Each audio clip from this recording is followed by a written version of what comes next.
Viewers welcome back from program. So viewers गलबात करन जा रहे हैं कि मीडिया रिपोर्ट अनुसार दिल्ली की बीजेपी सरकार ने पिछले 31 सालों तो तिहाड़ जेल में बंद ते मानसिक रोगी प्रोफैसर दविंदरपाल सिंह भुल्लर की अगों जी रिहाई की पटीशन रद्द कर दी है। और दूसरे पासे हालांकि खडूर साहब तो मैंबर पार्लीमेंट भाई अमृतपाल सिंह नूं बजट सैशन में शमूलियत लई रिहाई तो की देनी सी, उन्होंने जूम राएं भी अपने विचार पेश करने के हक नहीं दिता गया। सो इस बारे आप गलबात करन जा रहे हैं। सो असीं चाहांगे कि तुसीं इस तरह बने रहना, देखण सुन लिया लिखण लई तुहाडा सब दा बहुत बहुत धन्नवाद। जी डॉक्टर साहब की कहना चाहोगे? देखो, अक्सर बंदी ਸਿੰਘਾਂ ਦੀ रिहाई का मुद्दा ਅੱਡ-ਅੱਡ प्लेटफॉर्म्स तो डिस्कस किया जाता है। पंजाब के मोहाली ਦੇ ਵਿੱਚ लगभग 3 साल तो भी ज़्यादा ਹੁਣ ਜਿਹੜਾ ਮੋਰਚਾ ਬੰਦੀ ਸਿੰਘਾਂ ਦੀ ਰਿਹਾਈ ਲਈ ਲੱਗਾ, ਅੱਡ-ਅੱਡ ਮਰਹਲਿਆਂ 'ਚੋਂ ਗੁਜ਼ਰਿਆ, ਲੀਡਰਸ਼ਿਪਸ ਵੀ ਉੱਥੇ ਬਦਲਦੀਆਂ ਰਹੀਆਂ, ਅੰਦਰ ਕੀ ਚੱਲ ਰਿਹਾ, ਬਾਹਰ ਕੀ ਚੱਲ ਰਿਹਾ, ਸਭ ਕੁਝ ਜਿਹੜਾ ਉਹ ट्रांसपेरेंट नहीं है। लेकिन ये बावजूद एक गल तो कॉमनली कही जा सकती है कि मुद्दा बंदी ਸਿੰਘਾਂ की रिहाई का है।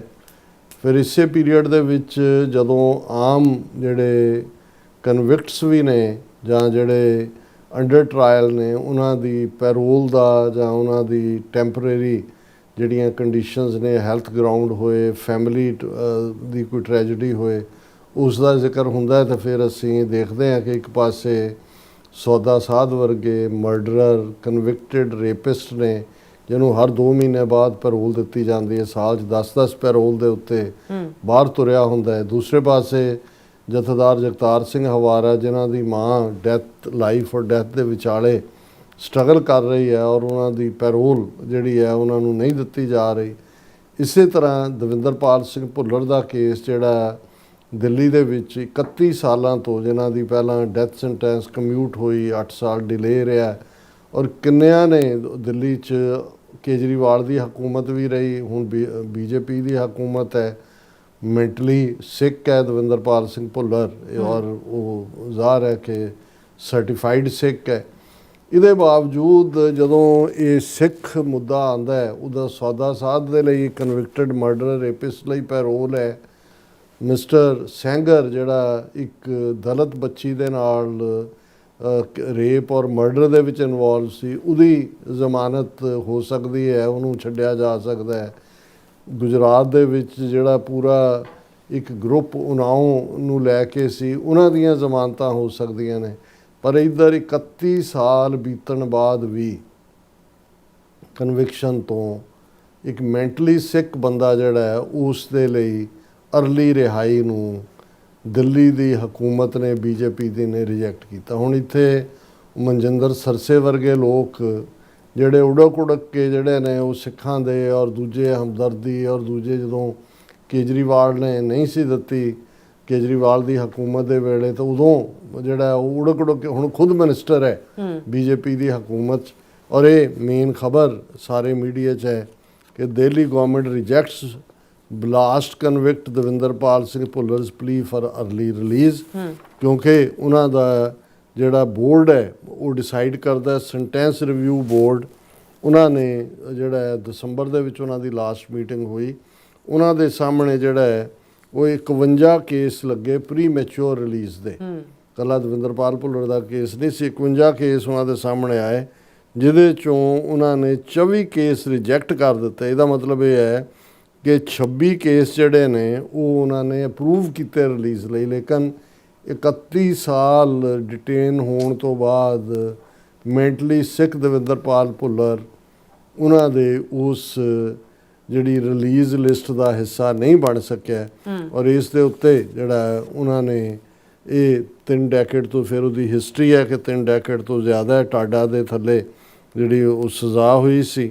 और इस इशू नूं ईवन दविंदरपाल भुल्लर की रिलीज़ नूं कल्ला यही नहीं भी सिख हल्के जां पंथक हल्किਆਂ ਵੱਲੋਂ डिमांड सी। राज सभा का MP डॉक्टर विक्रमजीत सिंह सानी जिहड़ा ज़ाहिर है आम आदमी पार्टी ਵੱਲੋਂ नॉमीनेटेड है, उन्हें दिल्ली गवर्नमेंट नूं ਇਹ ਕਿਹਾ ਸੀ कि भाई ਉਹਦੇ केस नूं रीकनसिडर करो। उन्हें चीफ मिनिस्टर नूं लिखिया सी कि बई तुसीं ਪਹਿਲਾਂ प्रॉमिस कीता सी 550 साला गुरु नानक साहब के प्रकाश पुरब के उत्ते रिलीज़ करने लई, फिर तुसीं मुकर गए। और उन्होंने जिहड़ा दिल्ली गवर्नमेंट ने भी ਨੂੰ ਇਹ ਕਿਹਾ ਗਿਆ ਸੀ ਕਿ ਵੀ ਇਹਨਾਂ ਨੂੰ ਰਿਲੀਜ਼ ਕਰੋ, ਪਰ ਜਿਹੜੀ ਬੋਰਡ ਨੇ 6 ਤੋਂ 1 ਦੇ ਥੱਲੇ ਇਸ ਨੂੰ ਰਿਜੈਕਟ ਕੀਤਾ ਹੈ। ਔਰ ਉਹਨਾਂ ਨੇ ਕਿਹਾ ਕਿ ਵੀ ਇਹ ਜਿਹੜੀ ਹੈ ਹੁਣ ਵੀ ਉਹਨੇ ਜੋ national minority commission Tarlochan Singh ਨੇ ਵੀ ਜਿਹੜਾ ਚੀਫ ਮਿਨਿਸਟਰ ਨੂੰ ਲਿਖਿਆ ਹੈ ਦੂਜੇ, ਪਰ ਕਹਿਣ ਦਾ ਮਤਲਬ ਇਹ ਹੈ ਕਿ ਜਿੱਥੇ ਉਹ ਕਹੇ ਨੱਥ ਕਢਾਉਣ ਨੂੰ ਤੇ ਉਹ ਫਿਰੇ ਨੱਕ ਵਢਾਉਣ ਨੂੰ, ਸਾਡਾ ਹਾਲ ਇਹੀ ਹੈ। ਅਸੀਂ ਜਦੋਂ ਵੀ ਕੋਈ ਸਿੰਪੈਥੈਟਿਕ ਕਈਆਂ ਨੇ ਸ਼ੁਰੂ ਕਰਤਾ ਸੀ ਕਹਿਣਾ ਕਿ ਜੀ ਜੇ ਹੁਣ ਬੀਜੇਪੀ ਨੇ 2027 ਦੀਆਂ ਚੋਣਾਂ 'ਚ ਪੰਜਾਬ 'ਚ ਆਉਣਾ ਹੈ ਤੇ ਉਹ as a goodwill gesture release ਕਰ ਦੇਣਗੇ, ਇੱਧਰੋਂ ਉਹਨੂੰ ਕਰ ਦੇਣਗੇ, ਉੱਧਰੋਂ ਉੱਧਰ ਕਰ ਦੇਣਗੇ, ਜਿਹੜੇ ਬੰਦੀ ਸਿੰਘਾਂ ਦੇ ਮੋਰਚੇ ਨੂੰ ਲੈ ਕੇ ਵੀ ਕੋਈ ਨਾ ਕੋਈ ਰਾਹਤ ਮਿਲੇਗੀ। ਆਹ ਦੇਖ ਲਓ ਉਹਨਾਂ ਦਾ ਹਾਲ। ਹੁਣ ਦੂਸਰੇ ਪਾਸੇ ਇਹ ਤਾਂ ਇੱਕ, ਔਰ ਤੁਸੀਂ ਖਬਰ ਦਾ ਅੰਦਾਜ਼ ਵੀ ਦੇਖੋ, ਉਹੀ ਜਦੋਂ ਸੌਦਾ ਸਾਹ ਜਾਂ ਦੂਜਿਆਂ ਦੇ ਉੱਤੇ ਹੁੰਦਾ ਹੈ ਤੇ ਉਹਨੂੰ ਰਿਲੀਜੀਅਸ ਗੁਰੂ ਕਰਕੇ ਪ੍ਰੈਜ਼ੈਂਟ ਕੀਤਾ। ਇੱਥੇ ਖਬਰ ਦੇ ਹੈਡਲਾਈਨ ਹੀ ਬਣਾਈ, ਦਿੱਲੀ ਗਵਰਨਮੈਂਟ ਰਿਜੈਕਟਸ ਬਲਾਸਟ ਕਨਵਿਕਟ।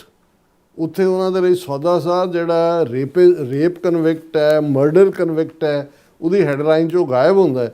ਹੁਣ ਦੂਸਰੇ ਪਾਸੇ ਤੁਸੀਂ ਅੰਦਾਜ਼ਾ ਲਾਓ ਸਿਸਟਮ ਦਾ, ਡੈਮੋਕ੍ਰੇਸੀ ਦਾ। ਹੁਣ ਖਡੂਰ ਸਾਹਿਬ ਹਲਕੇ ਤੋਂ ਅੰਮ੍ਰਿਤਪਾਲ ਸਿੰਘ 2 ਲੱਖ ਵੋਟਾਂ ਦੇ ਲੈ ਕੇ 2 ਲੱਖ ਤੋਂ ਜ਼ਿਆਦਾ ਵੋਟਾਂ ਲੈ ਕੇ ਜਿੱਤਿਆ, ਜਿਹੜਾ ਜਿੱਤਣ ਦਾ ਮਾਰਜਨ ਸੀ ਜਿੰਨਿਆਂ ਕੁ ਮੋਦੀ ਜਿੱਤਿਆ ਬਨਾਰਸ ਹਲਕੇ ਤੋਂ ਉਸ ਤੋਂ ਵੀ ਜ਼ਿਆਦਾ ਸੀ।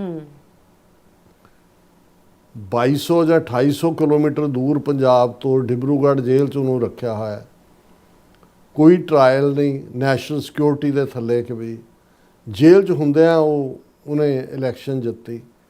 ਇੱਕ ਤੋਂ ਬਾਅਦ ਇੱਕ ਪਾਰਲੀਮੈਂਟ ਦਾ ਸੈਸ਼ਨ ਲੰਘ ਗਿਆ 3 ਸਾਲਾਂ 'ਚ, ਵਿੰਟਰ ਸੈਸ਼ਨ ਹੈ, ਬਜਟ ਸੈਸ਼ਨ ਹੈ, ਉਹ ਪ੍ਰੋਪਰ ਪਟੀਸ਼ਨ ਕਰਦਾ ਹੈ ਕਿ ਭਾਈ ਮੈਨੂੰ ਆਣ ਦਿਓ, ਮੇਰੇ ਹਲਕੇ ਦੇ ਲੋਕ ਫਲੱਡ ਆਏ, ਮੇਰੇ ਹਲਕੇ ਦੇ ਲੋਕ ਸਫਰ ਕੀਤੇ।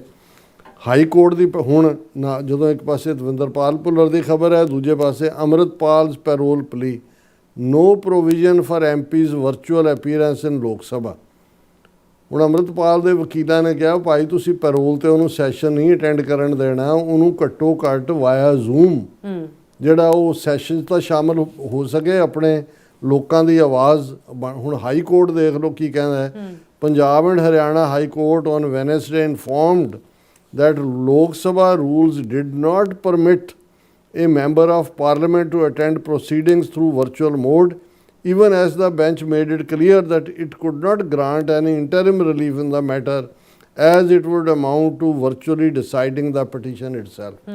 ਉਹਨੇ ਕਿਹਾ ਜੀ ਅਸੀਂ ਰਿਲੀਫ ਨਹੀਂ ਦੇ ਸਕਦੇ ਕਿਉਂਕਿ ਜਿਹੜੇ ਸੈਂਟਰ ਦਾ ਲਾਅ ਹੈ ਪਾਰਲੀਮੈਂਟ, ਉਹਦੇ 'ਚ ਕੋਈ ਐਸਾ ਨਹੀਂ ਹੈ ਕਿ ਜੀ ਕੋਈ ਜਿਹੜਾ ਵਰਚੁਅਲੀ ਅਪੀਅਰ ਹੋ ਸਕਦਾ ਹੈ।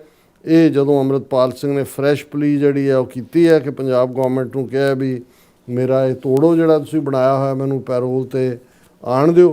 ਔਰ ਇਸ ਦੇ ਉੱਤੇ ਜਿਹੜਾ ਲੋਕ ਸਭਾ ਦੇ ਸਪੀਕਰ, ਐਡੀਸ਼ਨਲ ਸੋਲੀਸਿਟਰ ਜਨਰਲ ਤੇ ਇਹ ਉਹਨਾਂ ਸਾਰਿਆਂ ਨੂੰ ਧਿਰ ਬਣਾਇਆ ਹੋਇਆ। ਲੇਕਿਨ ਹਾਈ ਕੋਰਟ ਕਹਿੰਦਾ ਜੀ ਅਸੀਂ ਇਹ ਆਰਡਰ ਨਹੀਂ ਕਰ ਸਕਦੇ ਕਿ ਉਸ ਨੂੰ ਤੁਹਾਨੂੰ ਵਰਚੁਅਲੀ ਜਿਹੜਾ ਉਹਦੇ ਜਾਇਨ ਕਰਵਾਇਆ ਜਾਏ। ਔਰ ਇਹ ਇਸ ਤੋਂ ਪਹਿਲਾਂ ਹਾਈ ਕੋਰਟ ਨੇ ਇੱਕ ਵਾਰੀ ਜਦੋਂ ਪਹਿਲੇ ਸੈਸ਼ਨ ਵੇਲੇ ਸੀ, ਤੁਸੀਂ ਬਹੁਤ ਲੇਟ ਅਪਲਾਈ ਕੀਤਾ, ਪਹਿਲਾਂ ਕਰਦੇ ਤੇ ਫਿਰ ਅਸੀਂ ਕਰਦੇ।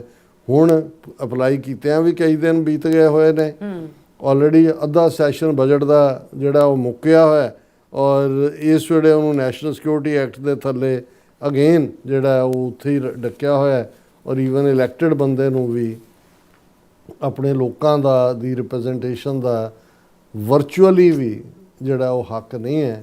ਇਹ ਭਾਰਤ ਦੀ ਡੈਮੋਕ੍ਰੇਸੀ ਹੈ ਤੇ ਜੇ ਸਿੱਖਾਂ ਨੂੰ ਅਜੇ ਵੀ ਲੱਗਦਾ ਹੈ ਸਾਡੀ ਬਹੁਤੀ ਇੱਕ ਤਾਕਤ ਜਿਹੜੀ ਹੈ ਉਹ ਇੱਕ ਦੂਸਰੇ ਨੂੰ ਪੁੱਟ ਡਾਊਨ ਕਰਨ ਦੇ ਉੱਤੇ ਲੱਗੀ ਹੋਈ ਹੈ, ਨਿੱਕੀਆਂ ਨਿੱਕੀਆਂ ਮਿਸਲਾਂ ਦੇ ਤਾਂ ਆਪਣੇ ਫਿਰ ਵੀ ਕਿਸੇ ਨਾਲ 2000 ਸੋਲਜਰ ਸੀ, ਕਿਸੇ ਕੋਲ 5000 ਸੀ, ਕੋਈ ਵੱਡੀਆਂ ਸੀ। ਇੱਥੇ ਮੈਂ ਦੇਖਦਾ ਵੀ ਜਿਨ੍ਹਾਂ ਦੇ ਪੱਲੇ ਕੁਛ ਨਹੀਂ ਹੈ, ਈਵਨ ਉਹ ਵੀ ਕਿਸੇ ਦੂਸਰੇ ਨੂੰ ਟੋਲਰੇਟ ਕਰਨ ਨੂੰ ਤਿਆਰ ਨਹੀਂ।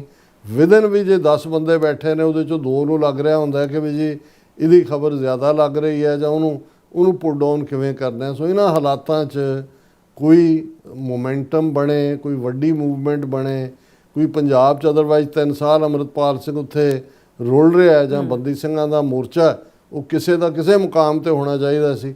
ਪਰ ਜਦੋਂ ਤੁਸੀਂ ਅੰਦਰ ਵੜ ਕੇ ਦੇਖਦੇ ਹੋ ਹਰ ਇੱਕ ਨੇ ਆਪੋ ਆਪਣਾ ਜਿਹੜਾ ਉਹ ਛੁੰਛੁਣਾ ਫੜਿਆ ਹੋਇਆ, ਉਹਨੇ ਦੇ ਨਾਲ ਉਹਨਾਂ ਨੂੰ ਲੱਗਦਾ ਕਿ ਜੀ ਉਹ ਬਹੁਤ ਪ੍ਰਾਪਤੀਆਂ ਕਰ ਰਹੇ ਨੇ। ਅਤੇ ਇਸ ਕਿਸਮ ਦੇ ਜਿਹੜੀ ਮਨੋ ਹਾਲਤ ਹੈ ਸਾਡੇ ਬਹੁਤ ਸਾਰਿਆਂ ਦੀ, ਉਹਦੇ ਚੋਂ ਕੁਝ ਹਾਸਲ ਹੋਣਾ ਇਹ ਫਿਰ ਨਾਮੁਮਕਿਨ ਵਾਂਗ ਹੀ ਹੁੰਦਾ। ਮੈਂ ਜਿਹੜਾ ਹੈ ਉਹ ਪੈਸੀਮਿਸਟ ਟੋਨ ਨਹੀਂ ਦੇਣਾ ਚਾਹੁੰਦਾ, ਪਰ ਮੈਂ ਡੇ ਟੂ ਡੇ ਜ਼ਿੰਦਗੀ 'ਚ ਖੁਦ ਵੀ ਦੇਖ ਰਿਹਾ ਕਿ ਭਾਈ ਗੱਲੀਂ ਅਸੀਂ ਚੰਗੀਆਂ ਅਚਾਰੀ ਬੁਰੀਆਂ, ਮਨੋਂ ਕਸੁੱਧਾਂ ਕਾੜੀਆਂ ਬਾਹਰ ਚਿੱਟਵੜੀਆਂ, ਕਿ ਬਾਹਰੋਂ ਅਸੀਂ ਚਿੱਟੇ ਬਣੇ ਹੋਏ ਹਾਂ, ਅੰਦਰ ਸਾਡੇ ਉਹੀ ਈਰਖਾ, ਉਹੀ ਪੁੱਟ ਡਾਊਨ, ਉਹੀ ਸਾਜ਼ਿਸ਼, ਉਹੀ ਇੱਕ ਦੂਸਰੇ ਦੀ ਚੜ੍ਹਤ ਨੂੰ ਨਾ ਦੇਖ ਸਕਣਾ।